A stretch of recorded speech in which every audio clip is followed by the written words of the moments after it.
Hey guys, it's Sean and welcome back to this channel. If you guys are new here, my name is Sean and I'm going to be an incoming medical student come fall 2024. And today in this mini medical school application series, I'll be talking to you guys about how to write a very good working activity section for your medical school application process. Now, for me in particular, I applied to both MD and DO schools that uses the AMCAS and the AACOMAS school application services, but I'm aware of the TMD SAS services, and even though I haven't applied to Texas medical schools, this video should still work for that process as well.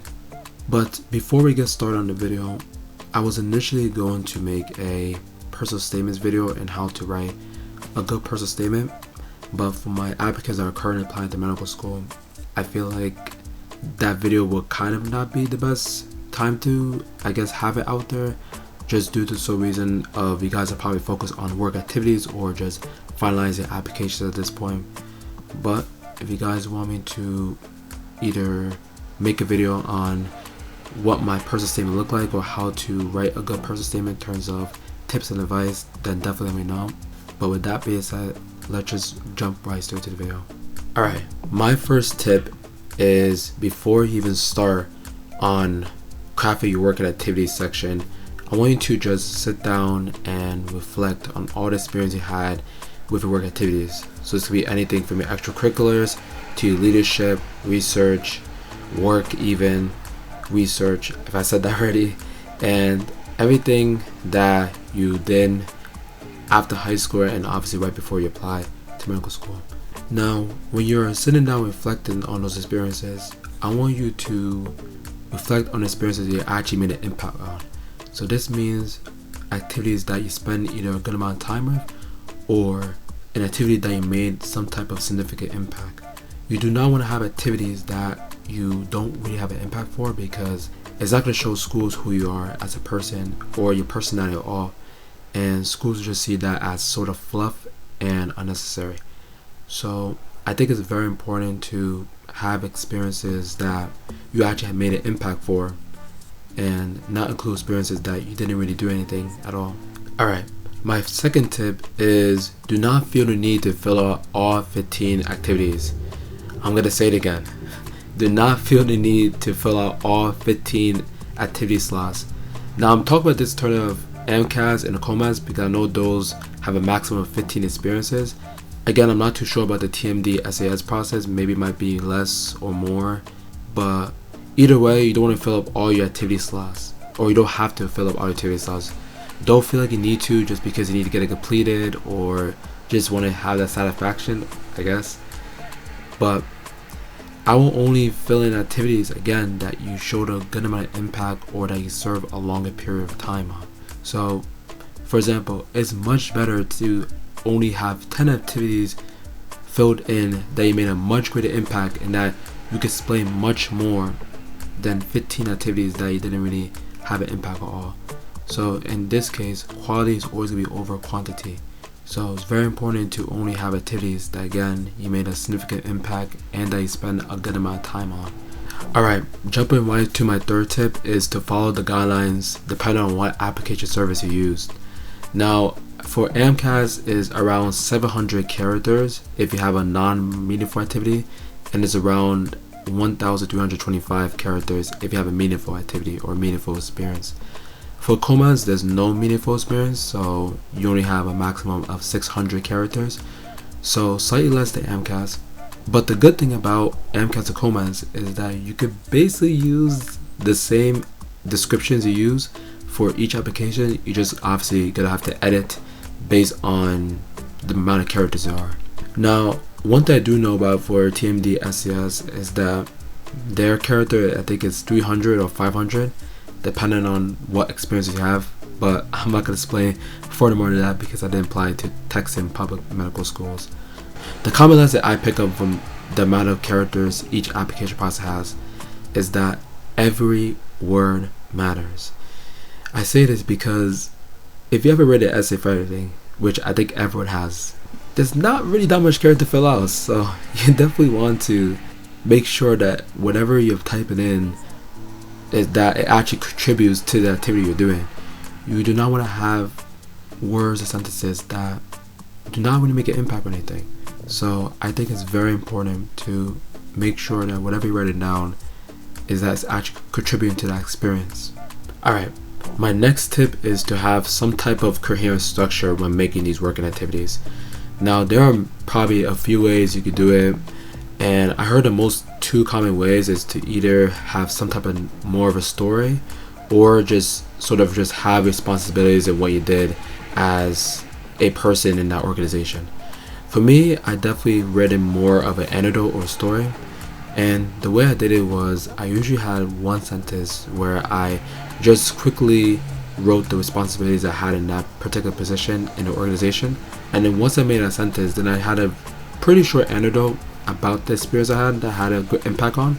So this will just sort of show what I did and sort of telling what I did.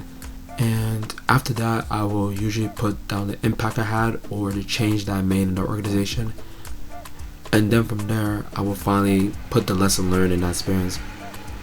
And I think it's important to have the lesson learned, especially because that's going to really show you as a person, as well as what you actually learned from the experience, instead of just doing that experience. And I think that one single step definitely separates good applicants from other applicants, is that being able to put that lesson learned of what you learned from that experience. And it's gonna be good because schools can clearly see your personality as well as what you actually did in an organization to make whatever change they made.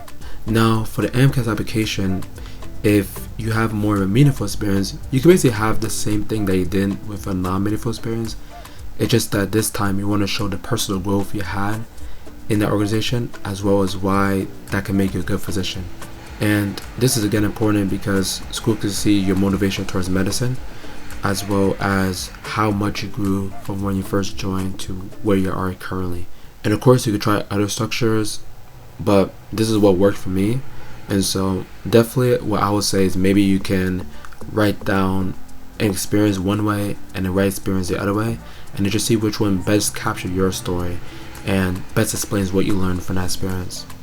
Alright, the next tip I have is to definitely eliminate fluff. Like I experienced in previous tips, it's very important to eliminate fluff because again, you want to make sure each sentence is actually being contributive to that experience you have. Schools can sort of see right away whether it's something that is not adding anything. A good example that I actually did a lot early on when I was editing these work activities, or even editing my personal statement, is that I'll use language that sort of shows too much. So for example, it will pretty much show a lot of description and not enough sentences where it's actually like, okay, what do you learn from this, or what do you actually contribute, what impact do you make. So that was something that whenever my people that edited my application or edited my work activity saw, and that was basically the thing I did for everything, and I knew I had to fix that in order to make myself more competitive. Now the next tip is again probably a little bit cliche, but it's to definitely have a mix of experience. So this could be from anything from clinical experience, non-clinical experience, research, hobbies, anything that makes you stand out as an applicant. And I think this is good because it makes you multi-dimensional, which means that you can explain your story from other avenues. And actually this can sort of help you decide what narrative you want to have for your application as a whole, because you're able to see, okay, these are the activities or these are the experience I had. How can this form a bigger picture for the admissions officers to see when they're looking over your application?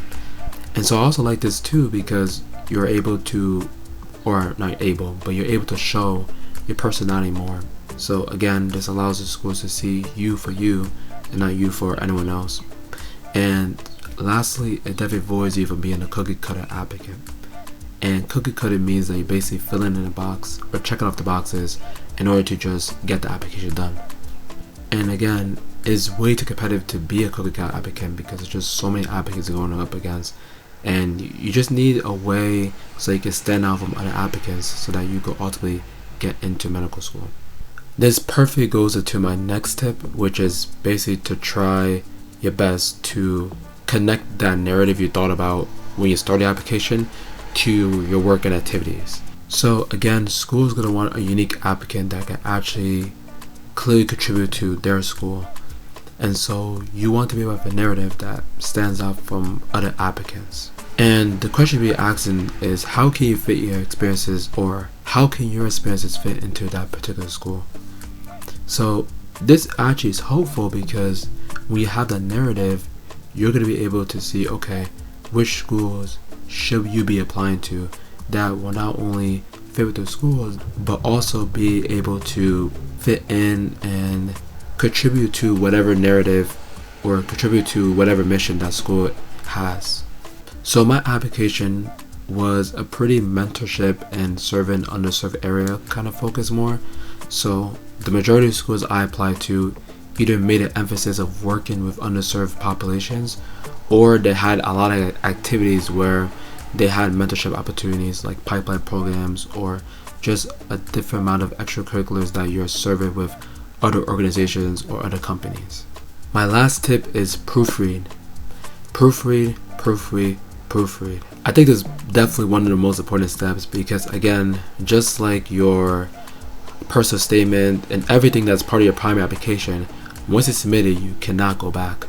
So you definitely want to make sure that you really read through everything to make sure there's no grammar mistakes and just nothing that would prevent you from getting into medical school. Now, my recommendation is definitely to check in with someone. Maybe it could be someone that applied before you, or someone who just is really good at writing, to make sure that you not only have no grammar mistakes, but you also presented it in a way that can actually show your experience for who you are. Because I think that's really important that people often forget. And this could be with any part of the application, your personal statements, your secondaries, your primary, is the way you present your application. Because you probably heard it, and I heard it definitely, that people that are very good applicants academically, which means like a high GPA, high AMCAS score, and they don't even get one interview, or even worse, they don't even get to a school at all. So the way you present yourself in application really does make a difference. And another underrated tip that could help with proofreading is just be able to set your application back for a day or two, just to see if you gather any other thoughts. Sometimes you might feel the need that you don't need to make any changes, but after a day or two you might even have new ideas, or you might have new ideas. So I think letting it sit for 1 or 2 days could definitely help that, and being able to see, okay, this is what I need to improve on, or this is what I should work on for the future. Thank you guys so much for watching this video. If you guys like it, make sure to leave a like and comment, as well as to subscribe to sort of have notifications for future videos. And most likely the next video I'm gonna make as part of this series is probably how to craft a good school list. But if you guys have any other ideas, let me know. And with that being said, take care, and I'll see you guys next time.